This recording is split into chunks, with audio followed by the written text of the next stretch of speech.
sense. Does being an unemotional person protect you a little bit more? This is a good question. So if you eat, are you eating for sustenance or for emotions? When you go to pick a car, do you choose which car you want because of emotions or not? So it's maybe everybody is an emotional person, but some of us are ignoring the emotions, or some of us are just unaware of them. Does that answer that? A little bit. I mean, I've eaten foods, sometimes they do make you happy. Yeah. You know, food does make you happy. It's your gut, really. But then sometimes I've eaten unemotionally to say I need to do that competition on stage and I'm going to eat that many carbs, protein and fats. Yeah. And I can block everything out. I can buy a car, a really nice one, and I recently had a nice Range Rover, black roof, white body, side steps, redded leather, and then the insurance quote came this year. All of a sudden, from $1,800 what I normally pay, it's $6,500. And so I just tested out another car. I said, "Is it me or the car?" I tested out another car. I said, £300. I was like, "It's the car." Is that something? Because this might not be true, but somebody said that loads of Range Rovers have been stolen in London, so the insurance was just gone. Pretty much 50 Range Rovers a day are being stolen in central London alone. Yeah. And as soon as they get hold of it, the police will come and go, no point investigating it, just tell your insurance company. Because it's gone. It's bombed straight into a container. It's gone abroad, So that happened. And I loved my Range Rover. I had it for 2 years. I always changed my cars about, but I was like, hey, I got 1 more year with this car. But it was like, nah, I cannot justify that. Even if I can pay it, I'm not going to justify that. So went to a BMW showroom, iX, lovely car, 6 months old, brand new leather and stuff. Wasn't the most favorite car, but it was another Jeep sort of style. Hey, look, there's no road tax on this because it's fully electric. It gives me 250 miles a day, easy fast chargers. I can make this work. No congestion charge. Insurance quote $1,700. Similar payments every single month. Boom, done it. Because it was like I took the emotion aside and said, don't feel emotional to this. This is not practical now. We're going to do that, and I'm going to feel just as good in this car. Like, it's a new car, and it might have a BMW badge and not a Range Rover, but that's your ego now taking over, that you want to be seen in that. Sometimes there's certain business deals I have to do, but it's like, push the emotion to the side. Does it make sense? It's like being in an auction room. Am I going to like be egotistical right now and go, I'm going to beat you, and then be left with a problem? Or am I going to go, no, 85 grand is my limit. Boom, went over, shut off. I know I like this property. I know I want it. It just doesn't make business sense. You're going to have problems further down the line. And it's like, some people have this switch that go, switch the emotion off now. Like, it just doesn't, you have to have that point. Is that a thing? Like, do people it's a massive thing. So what you've just described is the executive function of the prefrontal cortex, which is the adult brain. So you have gone, right, I'm sitting here and I know that I can, if I want to feel good, right, I can have a can of Coke, I can eat a donut, I can phone up a beautiful woman. And there's loads of ways of getting this dopamine, this quick fix dopamine.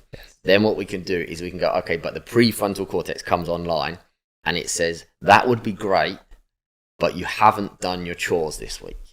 So you're allowed to treat yourself once you've done all the chores. Like, how many people do you know that they want those things, but they'll go and put them all on a credit card, and then it will cause them issues 6 months down the line when they can't pay it off. So they're going for instant gratification, whereas the prefrontal cortex, what you're saying is take the emotion of it.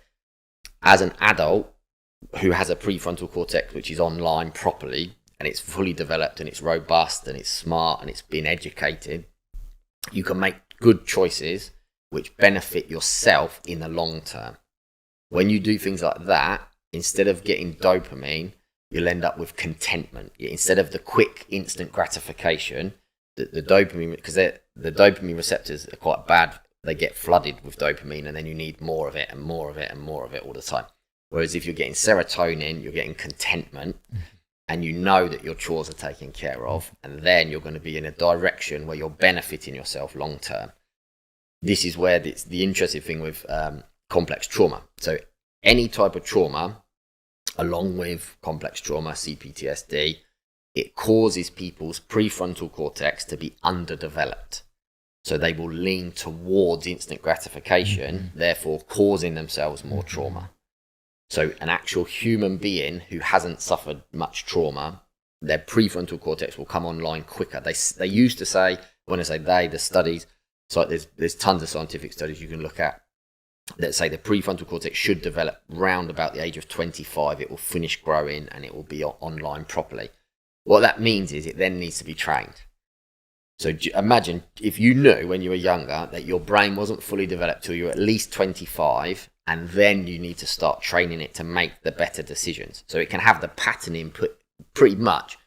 Your parents should have taken charge until you're 25 if their prefrontal cortex was online, but it might not have been. So then you've got, I don't know if you've seen, there's lots of people nowadays that are emotionally immature. They erupt explosively all the time. They can't really manage themselves very well. They avoid conflict. They don't like conversations about anything awkward. And this is a good sign that they're emotionally immature and they're running in the limbic brain, which is the older part of the brain at the back. So what you did, you just did a checklist, didn't you? You said, well, you like the car, it's practical, it's good running costs, it saves you the congestion fees in London, and you went for it, which means you thought about it, and you weighed it up, and you said, the emotion that I get from the car is still a nice car, but also it benefits me massively compared to the one. Whereas a lot of other people would have gone, how do I go with my emotions because I want that Range Rover? Like, just imagine if you'd go on the Range Rover, you pay for the insurance, you bought the car, and then the next day got stolen. Emotion. So if you'd gone with the emotion, the next day you might have been even more emotional because the limbic brain tends to cause us a lot more trauma when we use it for our thinking and choices. So Ed, here's the thing. So to buy a property is very, very easy. Honestly, it really, really is. Now, people are going to be shouting and going, you're lying. It's one of the most toughest things to do. No, it's not. You got to get your savings. Yeah. And then from your savings, you just got to get the free right people, get someone to find your property, someone to get the mortgage for you, and then someone to speak the legal language, and you got the keys in your hand. Yeah. There are a few 7 steps that I can show you. I can give you that. But the thing that's stopping you, it's why doesn't it work with different people is they just can't stick to the plan. Yeah. So it all starts with the savings. So how do you get savings? We have to budget. So why don't you just follow your budget and get there and go, right, positive cash flow, X amount a month.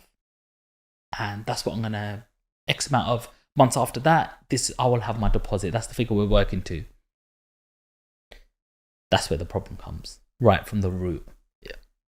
Because I've got £300 in shopping, that's my Netflix, that's my coffee, there's this.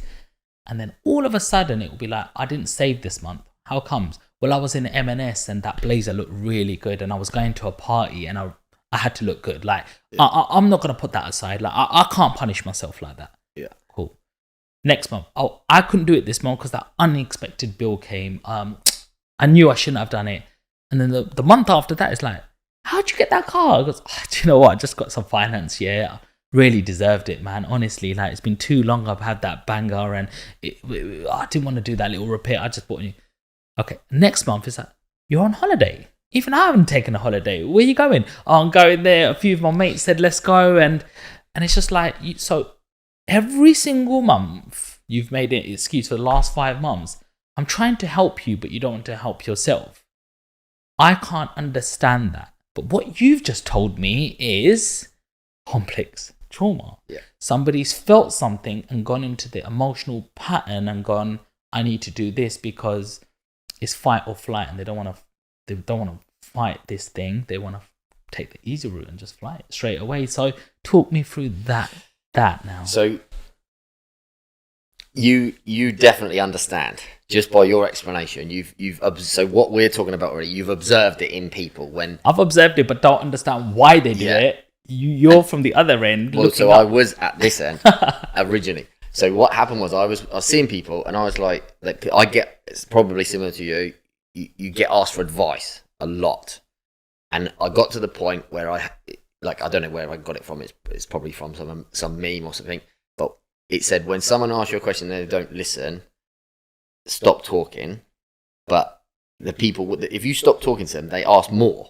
So if you say, like, hold on, I'm not going to ask that, and then those people then come out with more and more questions. I coined them ask holes in the end, because they will ask, and it doesn't matter. It's like that person is just going to ask you questions. You're going to give them the thing, you give them advice. You can even help them do it, and it's like feeding a bottomless pit. Mm-hmm. And it doesn't matter how hard they get out of it. It's almost like they're digging themselves further in the hole because they don't want to get out. And I was like, okay, well, what is this? And I've seen it with diet plans, exercise plans, I've seen it with relationships.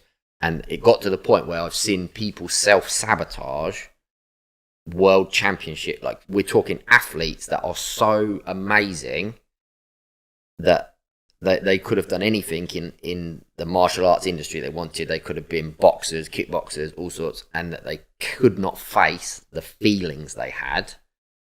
So they just masked over the top. They couldn't use their prefrontal cortex to train it to eventually override the feelings. And that's what should happen. The problem that you've got, because if we have CPTSD, not only do we get hypervigilance, where we're always spotting dangers in the room.